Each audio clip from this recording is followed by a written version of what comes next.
Hi అండి. నమస్తే. Paneer Manchurian కోసం ముందుగా ఒక మిక్సింగ్ బౌల్ తీసుకొని ఒక హాఫ్ కప్ కార్న్‌ఫ్లోర్ తీసుకోవాలండి. అలాగే 2 టేబుల్ స్పూన్ల మైదా, ఒక హాఫ్ టీ స్పూన్ కారం, పావు టీ స్పూన్ అల్లం వెల్లుల్లి పేస్ట్, రుచికి సరిపడా సాల్ట్, వాటర్ యాడ్ చేసుకొని బజ్జీల పిండిలా కలుపుకోవాలండి. ఇలా కలుపుకున్న పిండిలో పన్నీర్ ముక్కలు వేసుకొని డీప్ ఫ్రైకి సరిపడా ఆయిల్ హీట్ చేసుకొని మంట మీడియం ఫ్లేమ్‌లో పెట్టుకొని ఈ పన్నీర్ ముక్కల్ని ఫ్రై చేసుకోవాలి.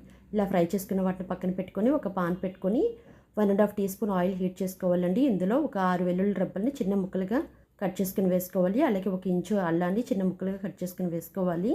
అలాగే ఒక 2 పచ్చిమిర్చిని, ఒక మీడియం సైజు ఉల్లిపాయని చిన్న ముక్కలుగా కట్ చేసుకుని వేసుకోవాలి.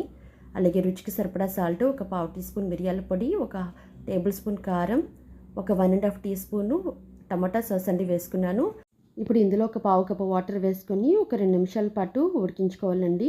ఉడికిన తర్వాత ఫ్రై చేసిన పన్నీర్ ముక్కలను వేసుకొని ఒక 5 నిమిషాల పాటు ఉడికించుకోవాలి.